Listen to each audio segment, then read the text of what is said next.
లోకేష్ చేసినా చంద్రబాబు నాయుడు చేసినా అదే ఉద్దేశంతో చేస్తున్నారు. ఆ స్థాయి నిజంగా ఆ స్థాయికి రావాలనుకున్న వాళ్ళు చేయకూడని పని చేస్తున్నారు. వాళ్ళు అంటే వాళ్ళకి ఈ జన్మలో ఈ రాష్ట్రంలో ప్రజలు అవకాశం ఇవ్వలేదని తెలిసిన తర్వాత వచ్చే డెస్పరేషన్ లోనే ఇలాంటి కామెంట్స్ చేస్తున్నారని మేము అనుకుంటాం.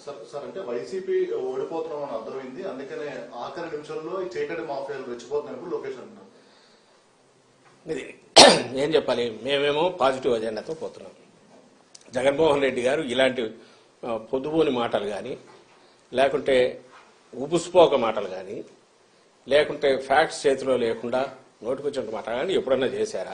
రాష్ట్ర ప్రజలు ఇది చూస్తున్నారు, అది చూస్తున్నారు, మీ మీడియా కూడా చూస్తోందిగా, ఇది చూస్తున్నారు.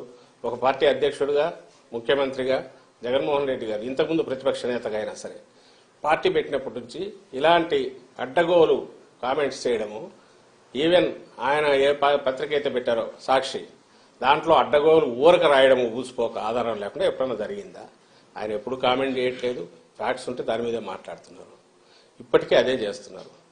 వీళ్ళు ఎప్పుడూ కూడా తండ్రి కొడుకులు, వాళ్ళ టీం కింద ఎవడో కార్యకర్తలు కాదు, వీళ్ళే ముందుండి అబద్ధాలను వండడము, ట్విట్టర్ ప్లాట్ఫామ్ గానో ఇంకో దాంట్లోనో ఇంటర్నెట్లోనో రోజు ఊకదంపుడు, మరుసటి రోజు అబద్ధం అని వెళ్ళాక చేతులు దులుపుకొని దాన్ని పట్టించుకోకుండా వాళ్ళం. మీకు 100,000 కనపడతాయి.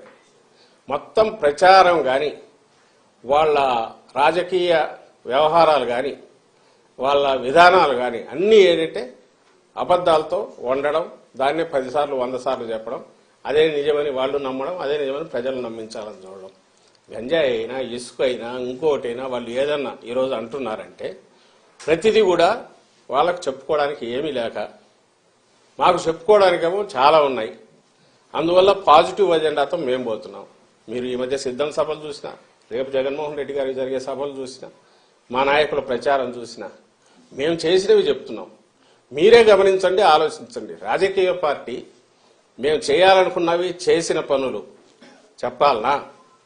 ఒక థర్డ్ రేటు పల్ప్ బుక్లో వచ్చినట్టు ఫిక్షను దాన్ని పట్టుకొని అవి వాటికి సంబంధించినవో, ఏదో వ్యక్తిత్వ హననం చేసి వాటికి సంబంధించినవో, క్యారెక్టర్ అసాసినేషన్కు పాల్పడి ఇవన్నీ తెచ్చి మీడియా ద్వారా ఉండి ఇదే ప్రజలకు అవసరమైన రాజకీయం అన్నట్టు చేయడం, అది రియల్ రాజకీయమా?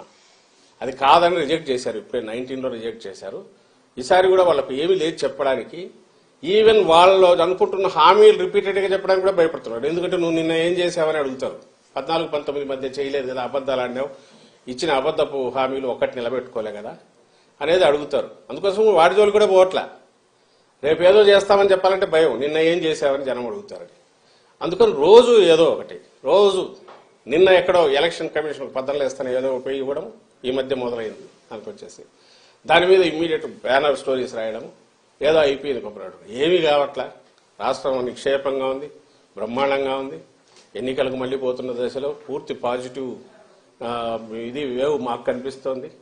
అందుకే మేము ఎక్కడ పోయినా ఆదరణ అట్లుంది. అది సహించలేక రేపు ఎన్నికల్లో 23 కంటే ఇంకా హీనం పోయి 0-0కు దగ్గరగా వచ్చే సింగిల్ డిజిట్కో లేదా 0కో కన్ఫైన్ అయ్యి పరిమితమయ్యే పరిస్థితిలో నేపథ్యంలో దాన్ని ఎక్స్ప్లెయిన్ చేయడానికి అవసరమైన గ్రౌండ్ ఇప్పుడు ప్రిపేర్ చేసుకుంటోంది తెలుగుదేశం పార్టీ కానీ, ఆ పార్టీ అధ్యక్షుడు కానీ, ఆ పార్టీ జాతీయ ప్రధాన కార్యదర్శి ఆయన కుమారుడు లోకేష్ కానీ, లేదా ఆయన వెనక వాళ్ళ దత్తపుత్రుడు పవన్ కళ్యాణ్ కానీ.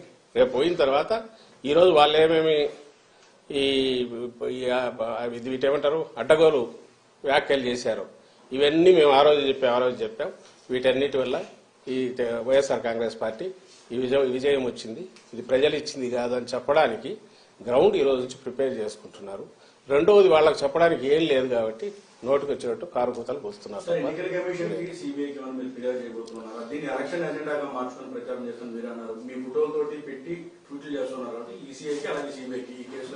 అన్ని కన్సర్న్ ఏజెన్సీస్ అన్నిటికీ ఎన్నికల వాతావరణం వచ్చింది కాబట్టి సహజంగా ఎలక్షన్ కమిషన్ ఆధీనం లేక అన్ని వెళ్ళే కాబట్టి వాళ్లకు ప్రెస్ కౌన్సిల్కు ఇంకా ఇంక్లూడింగ్ సిబిఐకి ఇంకా కన్సర్న్ ఏజెన్సీ అంటే అన్నిటి కూడా రిప్రజెంటేషన్స్ మా పిటిషన్లు వెళ్తాయి. ముందు ఈ తలనొప్పి ఏదో అది తేలాలి, అది ఖచ్చితంగా నీడిల్ ఆఫ్ సస్పిషన్ కాదు, బలమైన ఇదే ఆధారాలతో చంద్రబాబు నాయుడు కుటుంబము లేదా ఆయన వదినకు సంబంధించిన కుటుంబము వాళ్లకు లేదా టీడీపీ యాక్షన్ ప్లాన్ ఈ ఎన్నికల్లో ఎట్లా అడ్డదారులు ఇది చేయాలనుకున్న దాంట్లో దీని రోల్ కూడా ఉండే అవకాశం ఉంది కాబట్టి